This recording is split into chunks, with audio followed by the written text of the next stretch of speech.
Okay, this lecture is related to chapter 6 of your textbook. Okay. The title of this chapter is Energy, Enzymes, and Metabolism. Okay.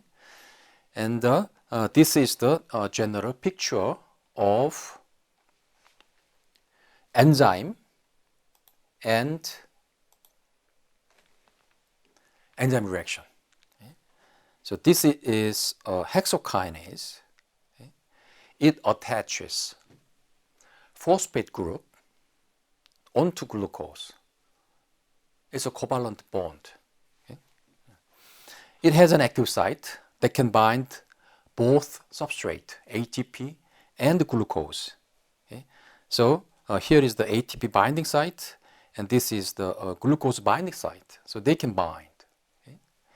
And then one of the phosphate group is transferred from ATP to glucose molecule to form ADP and glucose 6-phosphate as products. So these are the reactant. Actually, they are called substrate, and they are called the product. Okay, so a general picture of enzyme shows that it has some kind of cleft that bind substrate. Okay. So for this chapter, I will focus only on enzymes. Okay. Enzymes. Okay. Nearly all chemical reactions that happen in our body are catalyzed by enzymes. Okay. Enzymes are biological catalysts. What is catalyst? They are the substances that enhance reaction rate. Okay. And enzymes are very efficient catalysts that enhance reaction rate enormously. Okay. For example, without enzymes, digestion of lunch food will take more than 100 years. Okay. So you can say that life is run by enzymes. Okay. Without enzymes, probably the evolution of life would be very, very, very, very slow. Okay. Yeah. So life is run by enzyme. They are mostly proteins. So enzymes are mostly proteins, but some enzymes are RNAs. Okay.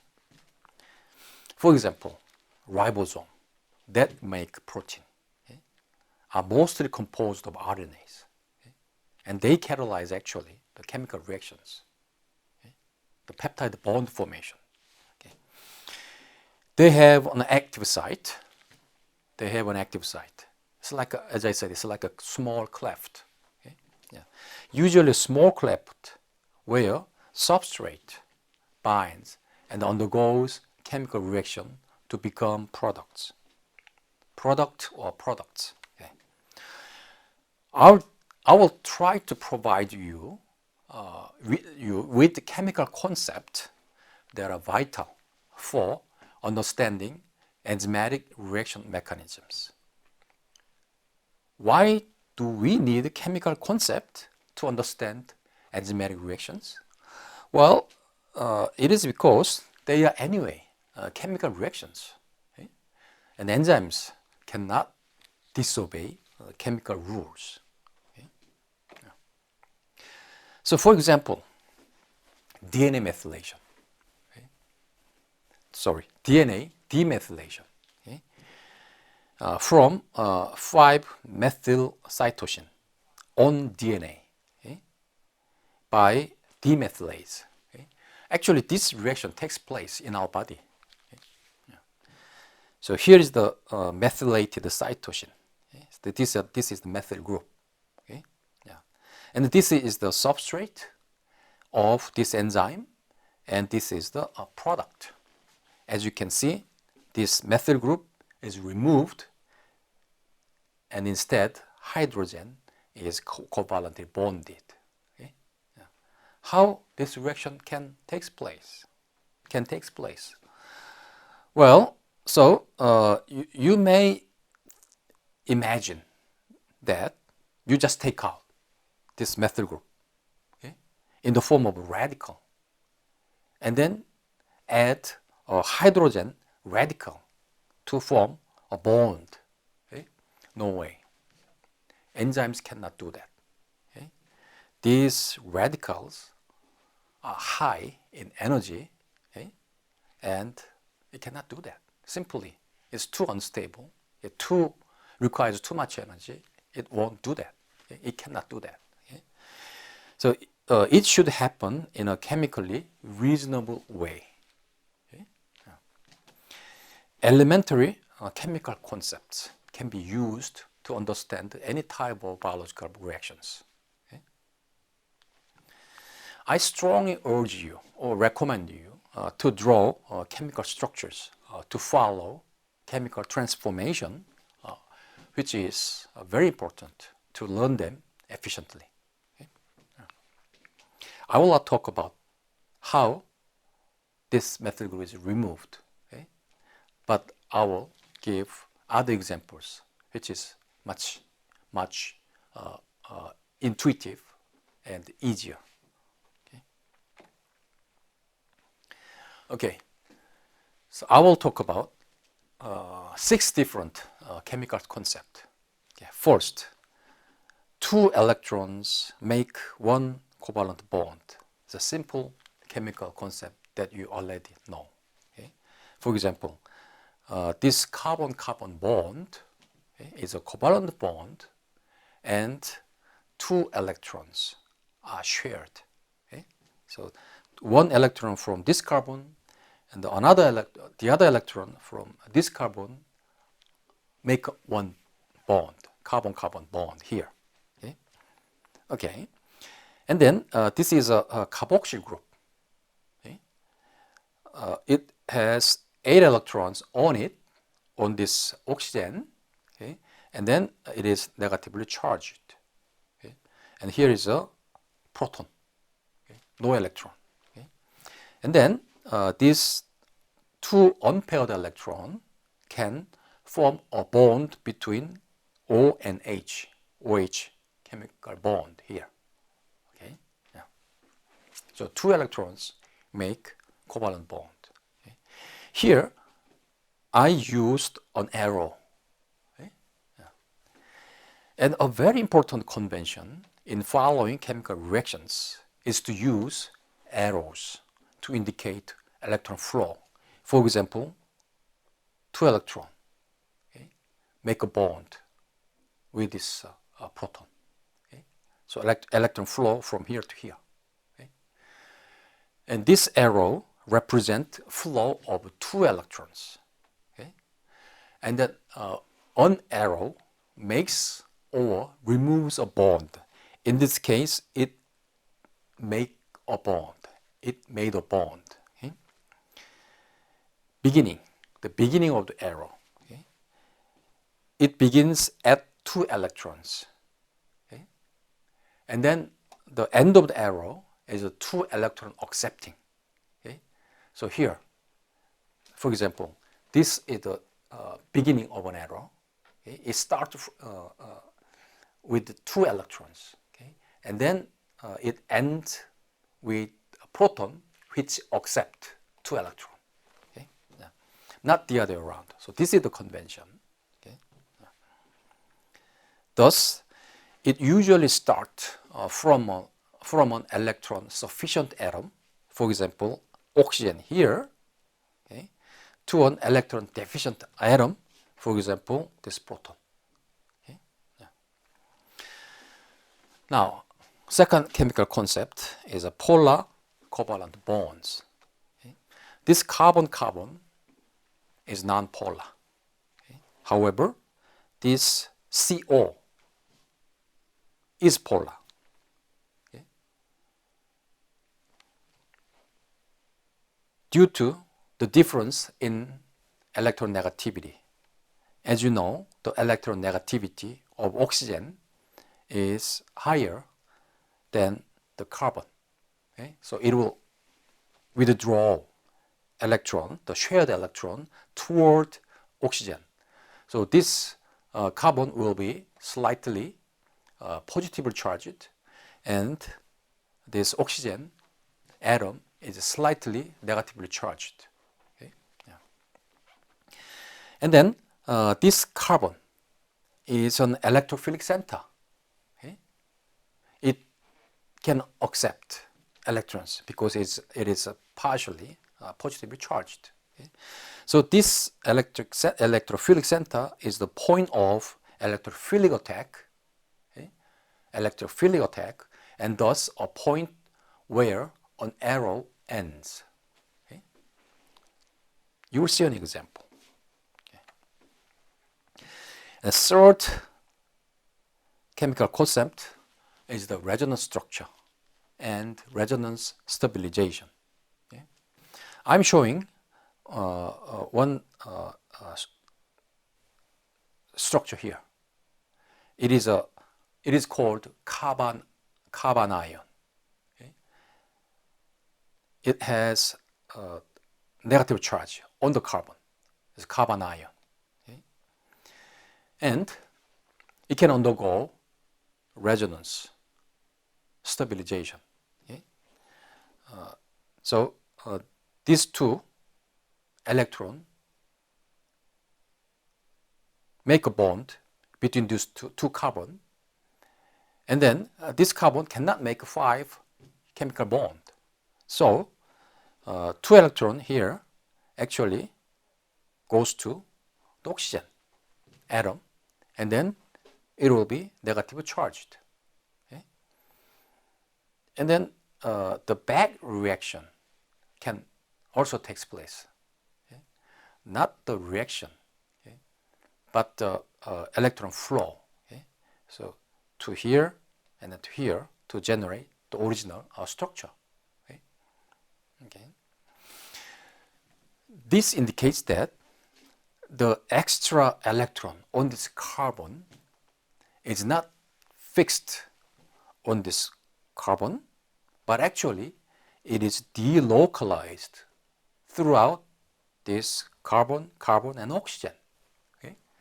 So dispersing one electron throughout the 3 atoms. Okay?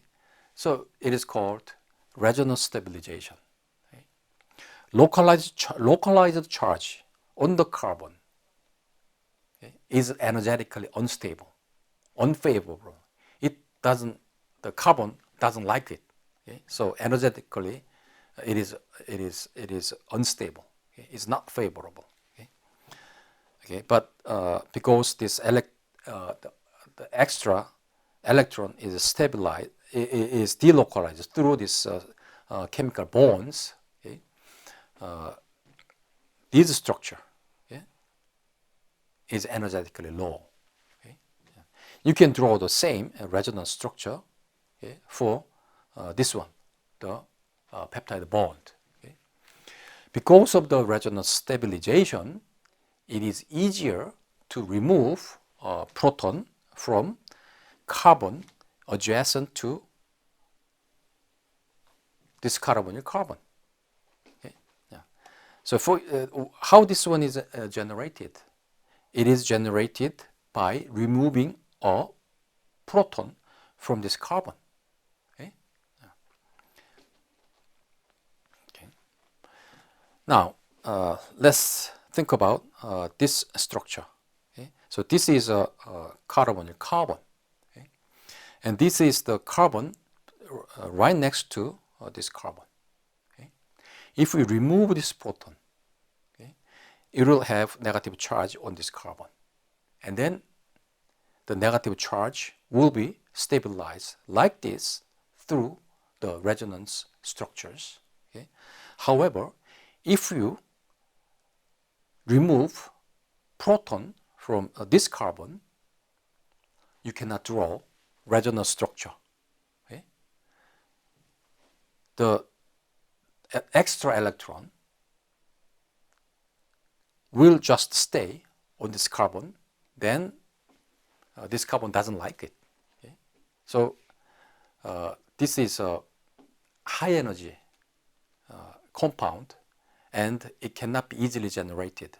So removing proton from this carbon is very, very difficult. Okay? Enzymes won't do that. Okay? Yeah. So enzymes will remove this proton, but not this one. Okay? Okay, given this simple concept, you can easily understand the following reaction that takes place in all forms of life. This reaction takes place in your body as well. Okay? So the first example is the fructose bisphosphate aldolase catalyzing this chemical reaction. Okay? So these are the two substrate, and these are the final product. Okay? This is called dihydroxyacetone phosphate, or in short, DHAP.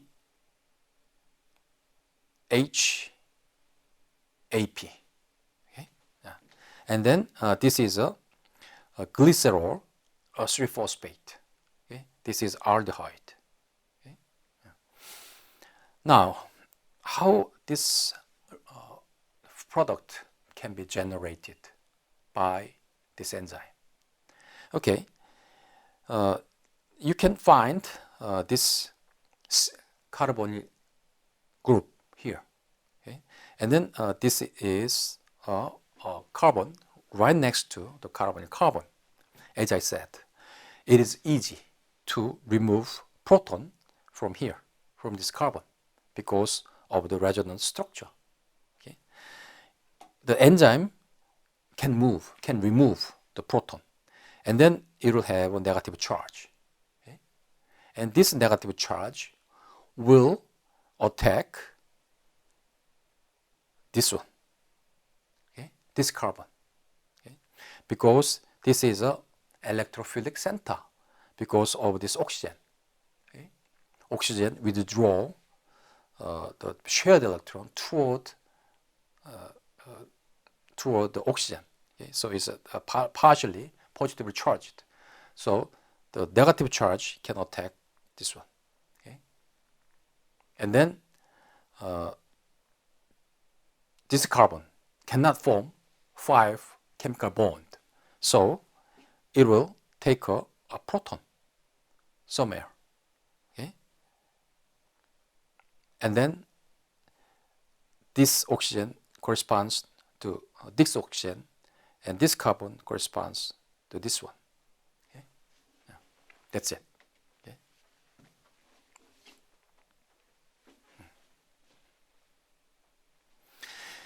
Okay, so at least you can understand that a carbon ion can be generated on the boxed portion. Okay? And then it is a reactive species, okay, because it has a negative charge. Okay? That can attack the aldehyde carbon. Okay? Yeah. So enzymes, as I said, cannot disobey chemical concept. Okay? If you understand these chemical concepts, you can say, aha, enzymes will do this at the active site. Okay? Now, fourth chemical concept is this one. Reactive chemical species are generated at the enzyme active site. Okay? First example is this one. Water molecule versus hydroxide ion. Okay? Well, water is not a reactive species, as you can guess. You wash your hands every time, okay? Every day. Okay? If water is a reactive species, you cannot do that. Okay? Nevertheless, vast number of biochemical reactions use H2O as a reactant. Okay? Yeah. All of the hydrolytic reactions, for example, hydrolysis of GTP and hydrolysis of a peptide bond, okay, use H2O as a reactant. Okay? How it is possible? Okay? OH is generated from water at the enzyme active site. Okay?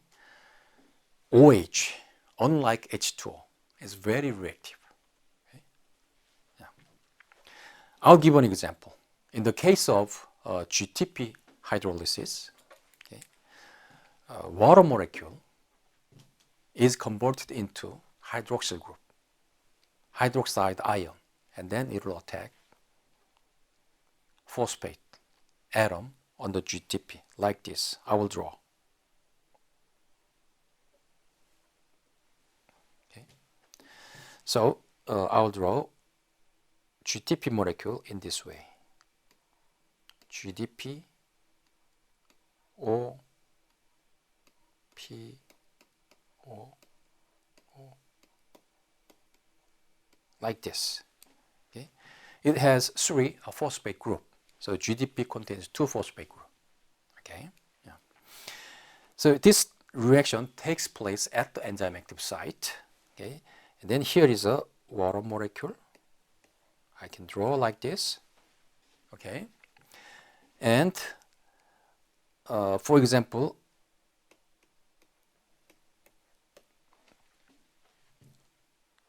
glutamic acid or aspartic acid, which contains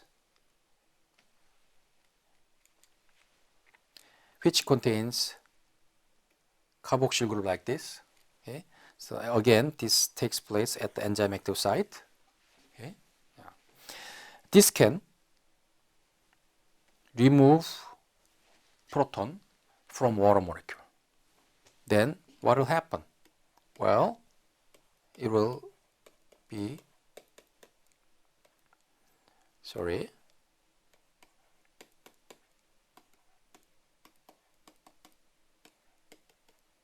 it will be OH minus, and then this will be COOH again at the enzyme active site. So this is reactive. Water molecule is not reactive, but this hydroxyl ion is reactive. So it can attack its phosphate atom.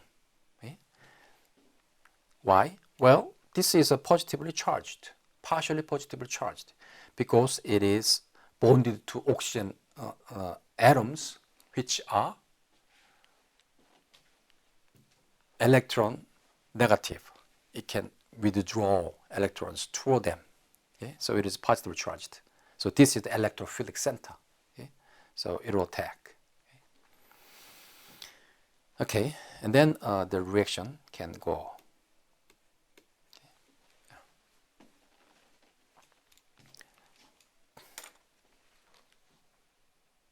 Okay, and then second example is the one you already saw.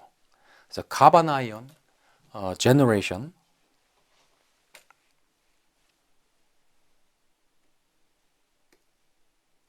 carbon ion generation from dihydroxyacetone phosphate by the fructose bisphosphate aldolase here. Okay, yeah.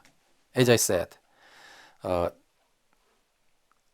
the enzyme's active site, this proton will be removed by a residue at the enzyme active site. Then this one will become carbon ion containing a negative charge. Okay?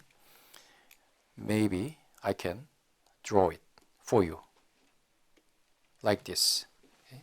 So here CO, CH, and 2 electrons. So it will be negatively charged. Okay? So this is reactive. And then it will attack, to this carbon, okay? Yeah. To form this bond. Okay? And then this electron will take up a proton to become hydroxyl group. Okay?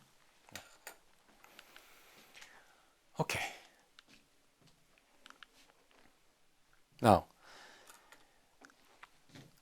the fifth concept is the general acid-base catalysis. Okay?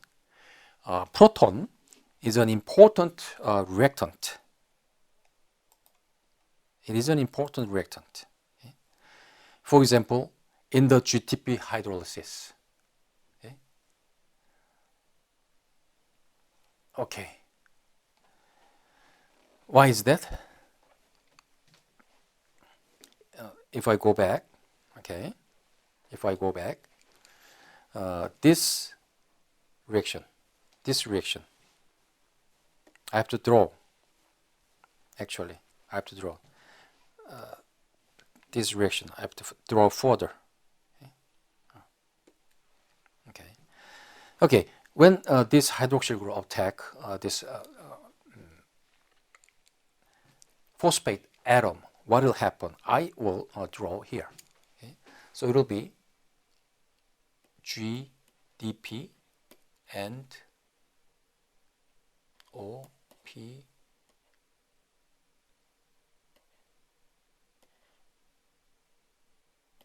minus OH, OH, OH. Actually, I can draw this way, like this. Okay, yeah. And then this can take up a proton, or it can go down, and then this one can take up a proton. Okay, and then not this, but if this one takes place, it will be GDP OH, and it will be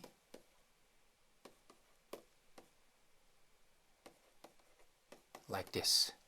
Okay, so this is hydrolysis. Okay, yeah. So here, this proton is a reactant, isn't it? Okay, is a reactant. Okay. But the concentration of proton is too low at neutral pH to be meaningful, isn't it? At neutral pH, the concentration of proton is 10 to the minus 7 molar. So it's very low. It's not meaningful. Okay? So enzymes use amino acid residues to donate proton at the active site. Okay? And they are called general acid. For example, aspartate, like here, this aspartate, okay, it can donate proton. Okay? Yeah. It can donate proton. Glutamic acid, histidine, and other residues shown here can donate proton at the active site. Okay? Yeah. So you better to draw the protonated structure of this amino acid. Okay? Yeah. And the removal of a proton from a substrate is an important way of generating reactive species. For example, removal of a proton from water molecule or dihydroxyacetone phosphate. For example, here, okay, it's important to remove this proton, or also important to remove a proton here to generate reactive species. Okay, isn't it? Okay. Okay. Yeah. So enzymes use amino acid residues that remove a proton at the active site. Okay. So they are called the general bases. Okay. So here, this carboxyl group of an amino acid removes proton, okay, to generate hydroxyl group. Okay. Yeah.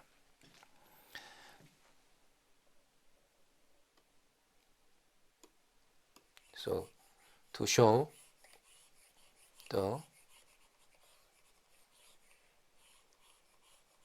chemical reaction, enzymatic reaction that I prepared, I have to erase this one. Okay, and then this is the same reaction actually that I shown in the previous slide. That okay. So here, let's say aspartate. Okay? carboxyl group aspartate remove this proton. Okay? So it acts as a general base. Okay? And then the generated carbon ion will attack this carbon. Then these two electrons will take up a proton from tyrosine. Okay? Not floating around proton, but from this tyrosine residue, because it is always there at the active site. But the floating proton is very rare because of the concentration is too low. Okay? Yeah. So here it acts as a general base, and here it acts as a general acid that donate a proton. Okay? And please note that this reaction takes place at the enzyme active site. Therefore, aspartate and tyrosine shown here are located at the active site, right there. Okay? Such residues are called catalytic residues. Without it, enzyme reactions cannot take place. Okay? Okay. They are called general, okay, to distinguish from specific acid or base catalysis in chemistry. For example, alkylation reaction catalyzed by this one, the HF or the sulfuric acid. Okay? These reactions are used in oil refinery. Basically, they add fluoric acid or sulfuric acid a lot. Okay? And then the reaction can take place like this. Yeah. Basically, this is condensation reaction. Okay? Making a larger hydrocarbons from the small hydrocarbon molecules.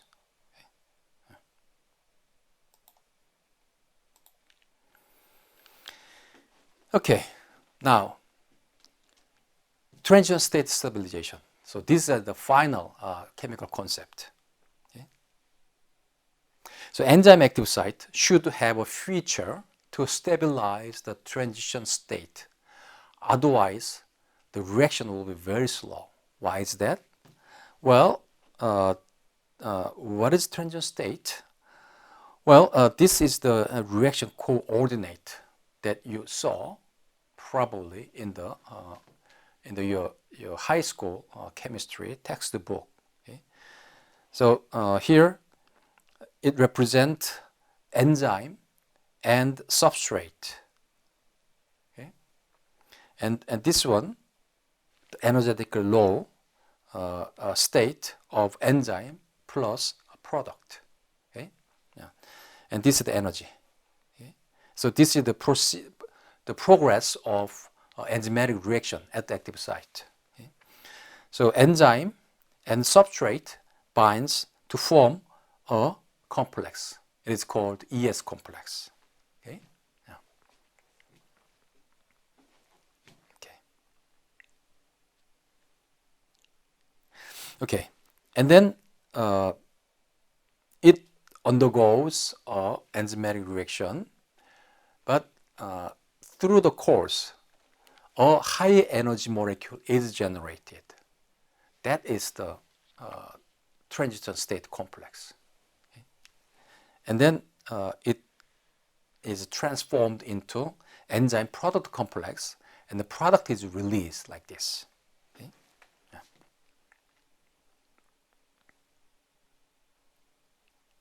Okay. So this is the situation where enzyme and the summed energy of enzyme and the higher energy compound. Okay? It's not a complex, but just the sum of the energy of enzyme and high energy complex. It is high. Okay? But this is the situation where enzyme and high energy complex make a complex between the two. Then the energy is low. Okay? Yeah. And this is the reaction rate constant given by this expression. Okay? So Boltzmann constant, Planck constant, temperature, and the exponential form. So delta G is this one, and the R is the gas constant, and the T is the temperature. Okay? Yeah. Okay, and because of this, because this is an exponential equation, okay, a small decrease in delta G, so it's the difference, delta G, okay, result in a large increase in the reaction rate constant. Okay? Yeah. So for example, one hydrogen bond between the high energy compound and the active site residue, just one hydrogen bond, okay, which corresponds to about 10 kilojoule per mole, okay, increase the reaction rate constant by 55-fold. That's a lot. Okay? Yeah. So just one hydrogen bond can increase the rate constant by 55-fold because it is an exponential term. Okay? Yeah. Now, what is TS and how it is stabilized? Okay? Yeah. So TS is a transient state, is a short-lived, high-energy chemical species that cannot be isolated. Okay? So you cannot find it in any chemical catalogs. Okay? It is distinguished from the reaction intermediate, which can be isolated. Okay? So I'll give an example. Okay? Yeah. So example is this one. Again, this is the hydrolysis of GTP into GDP and the phosphate. Okay? So this is the transient state which is generated in the course of an enzymatic reaction. So again, an amino acid at the enzymatic active site removes proton from water, and then hydroxyl ion is generated, which attack this phosphate atom. Okay? And then this phosphate atom cannot make 6 chemical bond, so the 2 electron here will jump to the oxygen to form a negatively charged molecule. Okay? So this oxygen has extra electron, and it doesn't like it. Okay? It doesn't like it. Okay? And this is a high energy compound. You cannot find it. You cannot isolate it. Okay? You cannot find it in the chemical catalog. Okay? It cannot be sold because it cannot be isolated, okay, in a stable form. Okay? So TS is unstable, okay, because it carries extra electron on the oxygen atom. It can be stabilized by, however, it can be stabilized by electrostatic interactions. Okay? For example, at the enzyme active site, if it has a magnesium ion, okay, there will be a electrostatic interaction between this negatively charged oxygen and the positively charged magnesium ion. Okay? You know, this is a electrostatic charge-charge interaction, which is energetically favorable. Okay? So it will stabilize the transition state, and this interaction is called transient state stabilization. Okay? And this is the feature that will be provided by the enzyme active site. Okay? In fact, almost all nucleotide hydrolyzing enzymes contain metal ions or metal ion at the enzyme active site. Okay? So I'm showing a realistic picture of GTP binding and active site residues. Okay? It is complicated, but it is like this. So this is the base, and this is the sugar of GTP molecule, and this is the phosphate groups. Okay? Yeah. And then this is a water molecule, and then here you can find a magnesium ion. Okay? So this water molecule will become hydroxyl group, and the hydroxyl group will attack this phosphate group, and then it will generate a transition state, and then will be stabilized by the magnesium ion. Okay? So magnesium ion is important, and it participates in the hydrolysis reactions. Okay, I'll stop here.